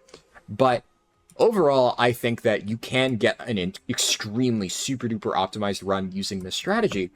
And the main issue with heroic dungeons is that currently, because of the XP penalty that happens at level 50, you can't reliably do 50 to 55 in heroic dungeons without just losing time. And that is where you mainly get slowed down. And when the pre-patch hits, 2 interesting things will happen. One, the XP at higher levels is going to be squished, so you'll be able to start doing dungeons, or you'll be able to open mailbox earlier. So not only will it just make the entire process faster, but because you're going to be opening mailbox much earlier, there'll be less time for the Heart of Fear reset to matter, and also heroic dungeons will already be completely finished by the time that you would have reached their experience penalty. So I have a feeling that just heroic dungeons will be better once the pre-patch hits, but even then, there is still the question of whether or not one is harder to set up than the other, because I would say that if you're solo carrying, Heart of Fear Reset is actually considerably faster than Heroic Dungeons, and I think it's actually worth just going there immediately at 35. Like, just get to 25, do Mogashan Vaults, then blitz your way up to 35, even consume tokens if you have to, make sure you have enough to theoretically get from like 60 to 70, and then just slam non-stop Heart of Fear resets. Because one person who knows what they're doing can do a Heart of Fear reset every 30 seconds. 35-ish when you include the amount of time it takes to actually kill the boss. So if you're able to do that fast and it's that consistent, it's insane XP. The main issue with your dungeons and stuff like that and speeding that up is obviously we have ludicrous dungeon times, but we have like Scholomance in 20 seconds with 3 bosses. And the only way to realistically get Scholomance in 20 seconds as a solo carrier is to only get a single boss's worth of experience. That is just not possible unless you have 3 people. And like Temple of the Jade Serpent, if you get it down perfectly, it's you technically can get it in 15 seconds, but you skip Lou Flameheart, and even then it's like basically not doable. We got 3 bosses in what, 30-ish seconds? Sometimes it was even faster. And that makes Jade Serpent really, really good with 3 people. Scarlet Halls in many cases for a solo carrier where your ult is at the entrance, that is a 35-second dungeon for 0 boss kills, and we were getting 2 to 3. I mean, it's just not even comparable with a solo carrier. Which means that, like, well, theoretically, if I were to set up a run with my team, and we were to just do heroic dungeons, we got the 34-minute time, maybe we could even get sub 30. It's theoretically possible. But could the average person solo carrying get that? I don't think so. I think you need to do Heart of Fear. Anyways, I'm kind of rambling here. I don't really care because, like, obviously, if you're watching a third channel video where I'm just explaining the speedrun, you're probably interested in this type of shit. Just the random minutia behind this run and all of the research that I've done. And I really can't overstate that. Like, I have spent a good 3 weeks of my life dedicated to just prepping this run. And it's the only reason why I even bothered is because, like, I knew that there were going to be a lot of big things that I could show from this. And I mean, at this time, I'm in the final stages of getting all this set up. The run will probably be posted in like 2 to 3 hours. And I mean, this is what it's like being on YouTube, man. I'm fucking scared. I'll be honest with you. I'm fucking terrified. Because I have a world record speedrun right here. It's insane. I know for a fact that I spent 3 weeks and an insane amount of time every single day prepping for this, researching this, tinkering with the route, envisioning what it would look like, messaging all 13 other people and explaining to them their jobs, setting up practice sessions, teaching every single person how to do their part of the run, and doing it over and over until they could do it consistently without fail, and then having to organize the actual time of the run. I had to do all of that. It's an insane amount of effort, and I think it's really cool. But I have absolutely no fucking clue what the public's gonna think. You never know. You never know. It's impossible to gauge public reception, and it's fucking terrifying. Because my absolute worst fear right now is that I did all this work, and it means fuck all. So fingers crossed. Fingers crossed that this pays out. And then I can actually go back to doing other stuff, like Cataclysm, which I've been wanting to get back to Cataclysm leveling. I just haven't had time. Or hell, even War Within testing. Lots of stuff to be done. The final thing that I will say in this is, I did mention that we failed the first attempt. And the main change that we had on the speedrun is the Heart of Fear summoning system. So the entire summoning description in this PowerPoint, it failed. We effectively completely changed that. Basically, earlier in this video, you heard one of our demon hunters suggest that, hey, let's summon you to the Midsummer Fire Festival poll to get the 10% mob kill XP buff. And that was something that I had considered taking out of the route. And I do think it's a good idea, and we did it in the final run. The problem that happens is when Garelon dies, in the original idea behind the summoning system, so many people are switching jobs.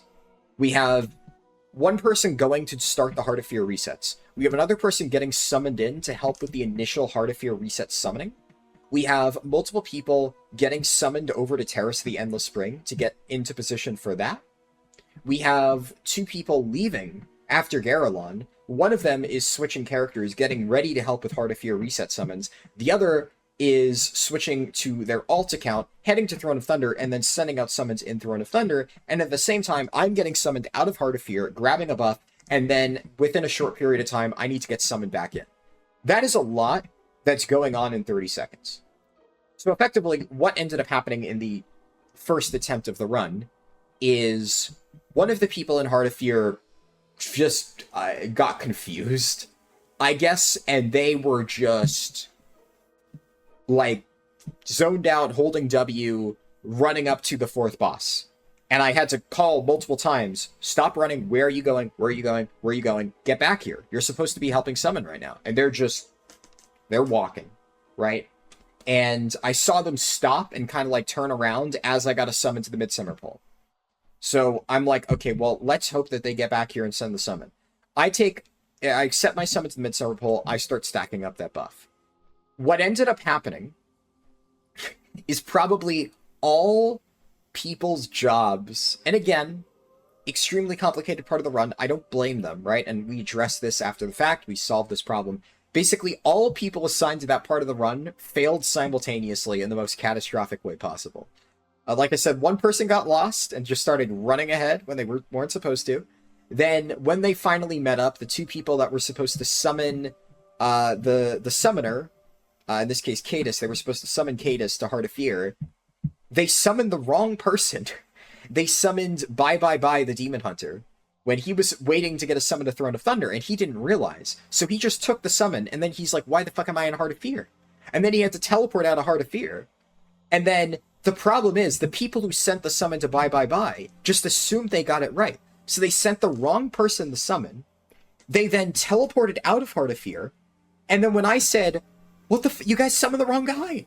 Then we had to have backup people run inside, summon Cadus, and then Cadus got lost, and he went downstairs towards Blade Lord Tyack instead of running up towards Wing Lord Meldrock. And we literally just lost like 3 minutes, just straight up, to people, just absolute fucking chaos. It's rough. And the problem is, if we had not done the Midsummer Pole thing, I would have been there.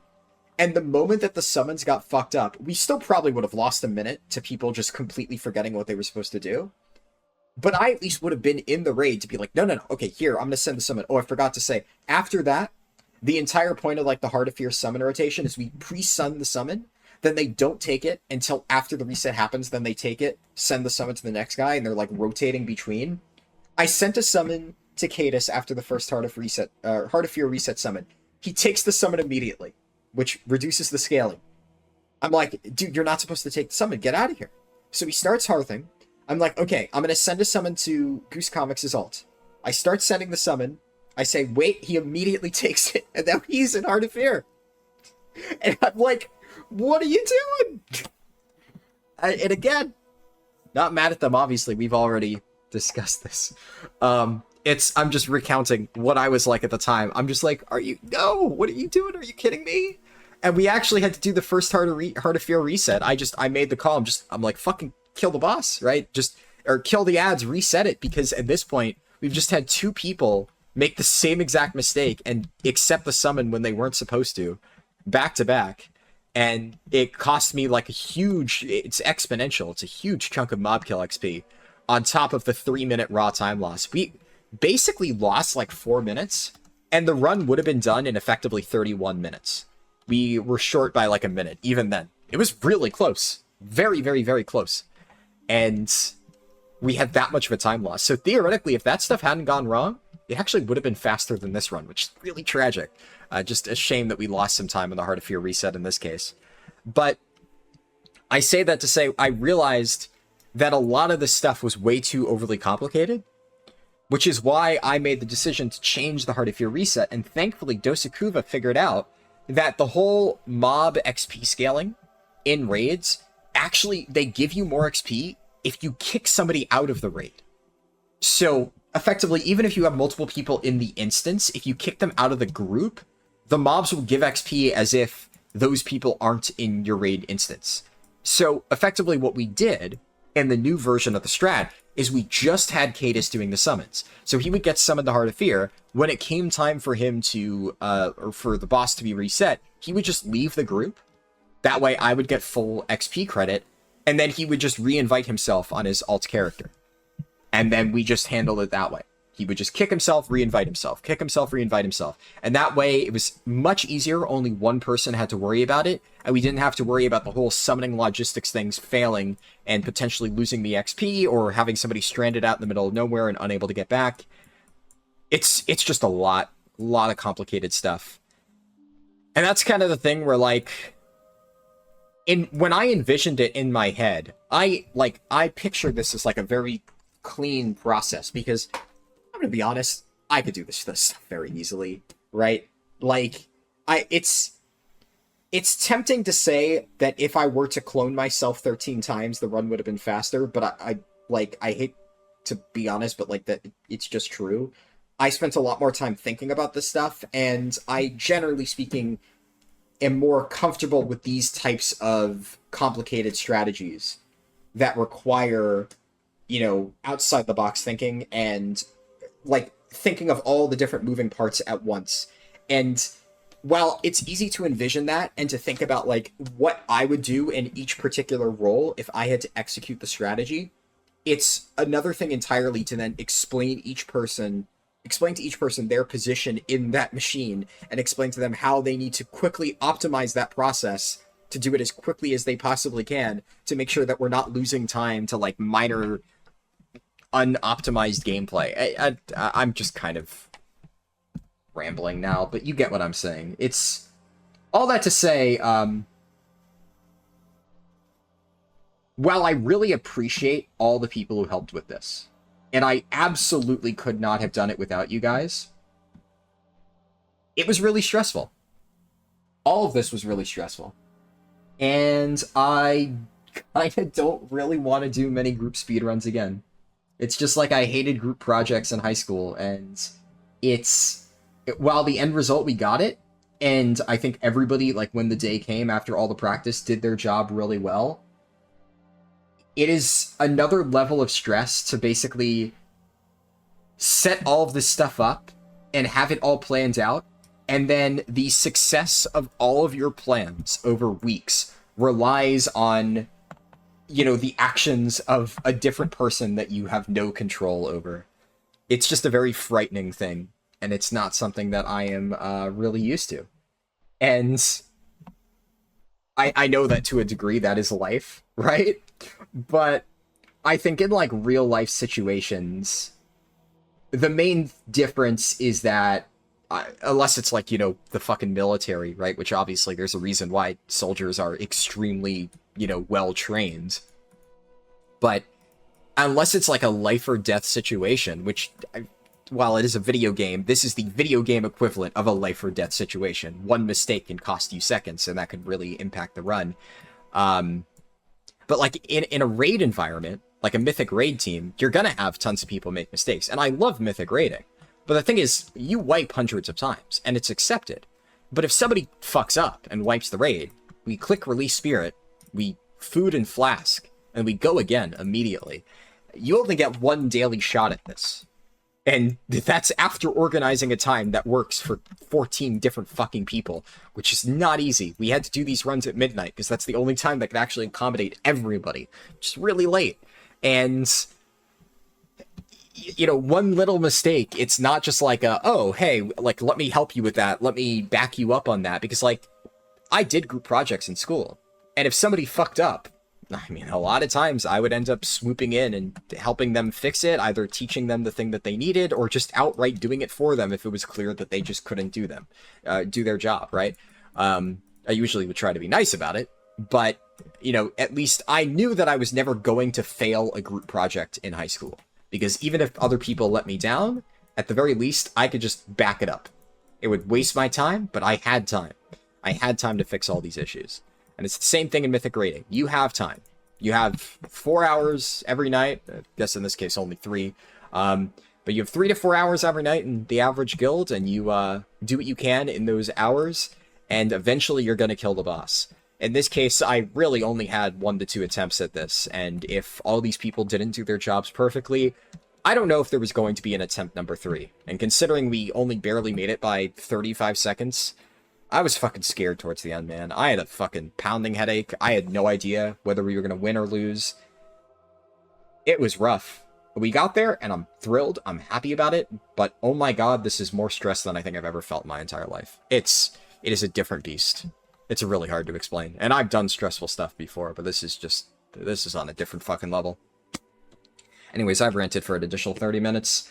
Something that I might do, largely just because a lot of the people in the run itself, my team here, actually requested it, is I will probably post the failed speedrun at some point. And I think one of the most interesting things about that run is, while I did just describe to you a lot of the reasons why it failed, and like it sounds like it was really chaotic, I was actually really happy and really proud of everybody in terms of how we bounced back from that. Because it was really soul-crushing, really demoralizing to fail that first attempt. I was honestly convinced that it was going to go perfectly the first try. I thought we had done all the practice, and I was really sad that we didn't get it. But the moment that we failed, were people mad? Were people, like, yelling at each other? No.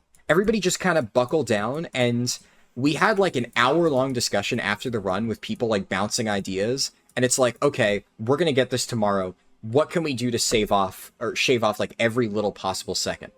And it was, like, a really good, really constructive discussion where I felt like everybody was really motivated and, like, really, like, you know, encouraged. We're going to get it next time. Like, we were so close. And that really lifted my spirits too, because I was trying to put on like a brave face, right? I was trying to, I don't want to like drag everybody down, right? I have to kind of keep everybody going. And I was like, you know, guys, like really close, but like deep down inside, I was fucking shattered, man. But seeing everybody else so excited about it and so willing to like help me out and pitch in ideas, that actually kind of changed my mindset on it as well. And while initially I thought I was just kind of distraught about the whole thing internally, when I like finally sat down after all those like discussions and whatnot, I actually didn't feel too bad about it. I'm like, yeah, you know, it happens. Let's get this shit tomorrow. And we did. So I actually do think I'll post that at some point. I think it's a really nice learning experience on like what to do when 3 weeks of prep fails. Like, do you just give up? No, you fucking go at it right again. And yeah. I don't know when I'll post that, because I'll probably do like a tiny bit of editing, just because, especially at a certain point, I just close my game and it's just a black screen, and I just feel like it would be weird to upload like half a video with just a black screen and audio in the background, so I'd probably put some B-roll footage on there. But anyways, I hope you enjoyed watching this. I hope you enjoyed watching the actual speedrun, and alongside this, I'm also uploading a tutorial on how to break out of Pandaria, which is fun. So if you completely missed that somehow, go check that out on my second channel, and see you in the next video.